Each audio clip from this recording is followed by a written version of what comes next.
Sering saya katakan di acara workshop ataupun seminar, panjenengan kalau ingin mencari orang yang paling intelektual di dunia ini, mudah. Tempatnya mudah, orangnya juga mudah untuk ditemui. Siapa?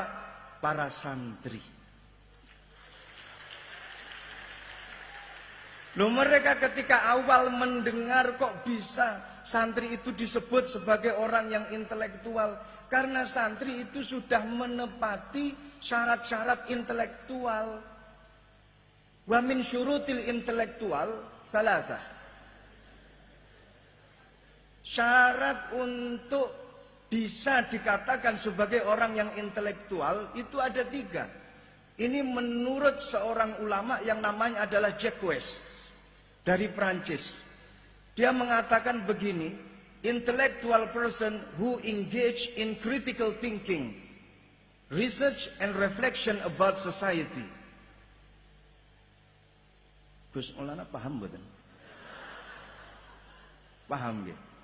Kula maknani, intellectual person utawi wong kang den arani wong kang pinter.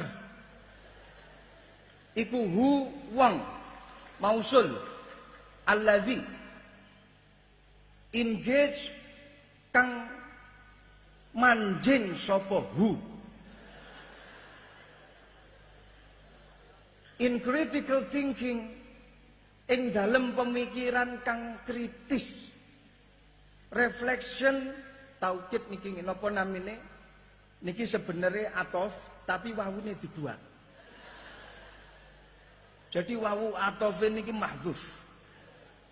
Research and penelitian utawa penemuan utawa pengalaman and reflection about society.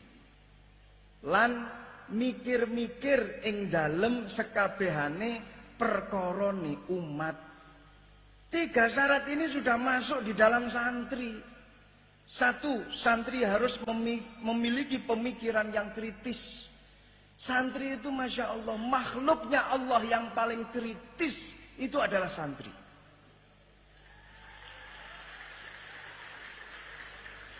Loh, bagaimana enggak kritis? Tadi sudah disampaikan oleh Mbah Kiai Halwani. Kula namung nambahi sekedhik kemawon. Sejatosipun Mau'idatul Hasanah Al-Uzma itu sudah disampaikan oleh Mbah Kiai Halwani. Kula namung nambahi sithik mawon. Dados panganan sing paling utama niku sampun panjenengan dahar. Panganan ingkang sampun kaaturaken dening panjenenganipun Mbah Kiai Halwani. Lah kula niki namung tandukane mawon. Biasane niku wong lek mangan tanduk iku luwih titik daripada mangan sing utama. Lek teng Purworejo pripun? Nek ngoten to nggih. Sami. Nek mangan sing keloro tambah akeh gragas jenenge.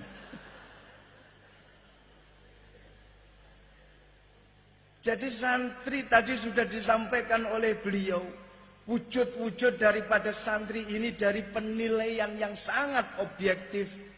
Dawes Dekker dan lain sebagainya menilai tentang pondok pesantren itu wujud daripada pemikiran kritisnya para santri. Nah, faktor santri itu bisa kritis karena ketika dia berada di pondok pesantren, salah satu faktornya adalah dia sering hidup dalam keadaan terpepet. Niki salah satu faktor orang itu bisa kritis. Jenengan tingali tenggone cabang ilmu psikologi. Orang ketika terpepet maka akan muncul pikiran-pikiran kritisnya. Dan itu semuanya di bawah alam sadar mereka. Loh, santri itu karena sering terpepet, akhirnya dia terbiasa dengan pemikiran-pemikiran yang kritis. Contoh kecil. Sering terlambat kiriman dari orang tua. Leres napa mboten? Baru saja dikirim oleh orang tua 500.000 per bulan. 1 bulan 500.000. Pada hari pertama 350.000 dibuat untuk membayar utang-utang bulan yang kemarin. Sehingga dia ngantongi 150.000. Pada hari kedua dia dipalak oleh teman-temannya untuk mayoran. Habis sudah 100.000, tinggal 50.000. Hari ketiga alhamdulillah berkurang 25.000. Hari keempat habis sudah kiriman dari orang tua. Sisa hidup 26 hari ke depan. Sehingga dia harus berpikir setajam mungkin.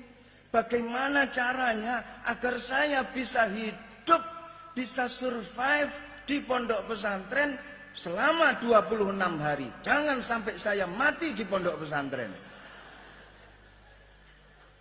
Lu selama 26 hari itu akhirnya mereka berpikir, daripada mati, sebaiknya saya harus melakukan hal-hal yang bisa membuat saya hidup. Suket dibabati, dimasak jadi sop.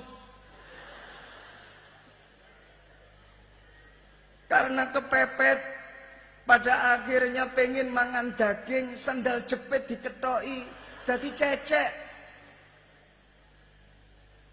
Itu masih mending daripada kepepet, nggak bisa hidup. Ayamnya kiai keluyuran masuk ke dalam kamar, sikat. Saya tadi baru diceritai oleh Kiai Aziz, ternyata beliau pernah berhutang beberapa ayam ke Mbah Kiai Mahrus. Untung mas saya ada di sini, kalau nanti saya pulang dibawahi ayam berapa yang panjenengan beleh, siap saya bawa ke Kediri. Itu katanya ada yang lebih parah lagi. Kambing masuk ke kamar, sikat. Dengan satu dalil, kiai mesti ridho.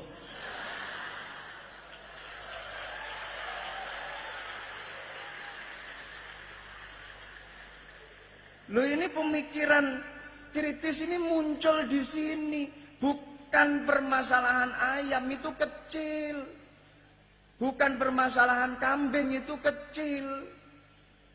Malah terbiasa kalau waktunya pohon mangga berbuah, gayanya disenggol dul. Jatuh, akhirnya jadi lukotoh. Bukan masalah mangganya, tapi bagaimana dia bisa berelah, bisa merubah hukum syarikoh menjadi lukotoh. Ini kalau nggak benar-benar ulama nggak mungkin gitu loh. Subhanallah. Ya Allah. Saya dulu pernah berusaha untuk ya sedikit-sedikit lah beramal untuk mencari nafkah, menghidupi istri dan juga anak-anak dengan membuat 3 kolam lele. Alhamdulillah, kolam lele saya banyak. Biasanya pada bulan ke-6 sudah panen. Saya tanya kepada teman-teman sing saya pasrai untuk ngingu ikan lele. Ayo waktu ini panen. Dijawab, masih kecil-kecil Gus. Masa udah 6 bulan saya cilik wae? Enggak, saya diambilkan contohnya sampling lele-lele itu. Iya masih kecil. Kemudian 1 tahun berikutnya, ayo sudah 6 bulan. Dulu yang 6 bulan yang lalu kecil, pasti sekarang sudah besar. Terus kecil. Masa iya samplingnya mana? Diambil masih kecil. Ternyata yang besar-besar sudah habis duluan. Masya Allah. Suatu ketika itu pernah di pondok pesantren saya itu ada SMK, jurusan komputer multimedia. Ini pun nanti para rawuh, para kiai, masya Allah. Kalau tak curhat nggih, nelongso kula sedaya. Tapi nggih pripun malih, saya tak curhat saja. Bukan mauidhatul hasanah. Ini adalah tempat curhat saya. Gawe kolam lele 3. Kemudian setelah itu suatu ketika ba'dal maghrib tenggone pondok pesantren sing kula dipasrai niku sepi. Santri-santri seakan enggak ada. Akhirnya kula kan bertanya-tanya dalam hati. Pondok pesantren itu semakin malam semakin rame. Semakin malam semakin rame. Ini isya sepi. Berarti santri enggak ada di kamar. Pengurus saya panggil. Reneo, Kemana para santri? Dicek di kamar nggak ada. Ternyata dia ada di ruang kelas madrasah. Pas malam Jumat di ruang kelas madrasah nonton film Ada Apa Dengan Cinta. Pakai laptop kecil ukuran 2 kilan kali 1 kilan. Yang nonton 25 orang. Ketahuan oleh keamanan, kemudian digiring ke rumah saya. Seperti biasanya, kalau ada santri yang melanggar, berarti harus dipopol, gundul, plus guyur. Alhamdulillah, 25 kepala habis saya potong rambutnya. Dan sampai melecetkan tangan saya. Akhirnya gara-gara melecetkan tangan pengasuh, harus ditambahi takzirannya. Gara-gara siro kabeh melecetkan tangan saya, berarti harus saya tambah. Selain digundul, guyur, harus masuk kolam lele. Dan jangan berani-berani untuk mentas dari kolam lele sebelum ada perintah dari saya. 25 orang masuk ke kolam lele. Saya masuk ke dalam rumah, kecapean, saya ketiduran.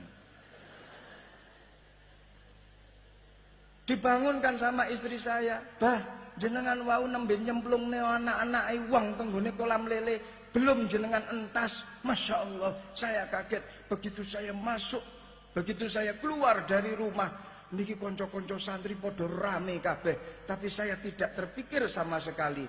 Akhirnya mereka saya suruh untuk keluar dari kolam. Cukup, cukup, keluar, cukup. Sekarang bagian minuman saya datang.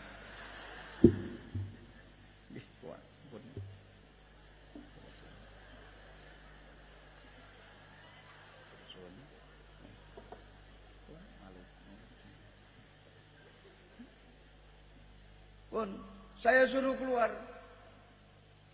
15 menit berikutnya, Masya Allah, pondok pesantren sudah enggak sepi lagi. Berubah jadi pasar, asap ngepul kemana-mana. Saya kaget, ini pondok kebakaran, pondok kebakaran.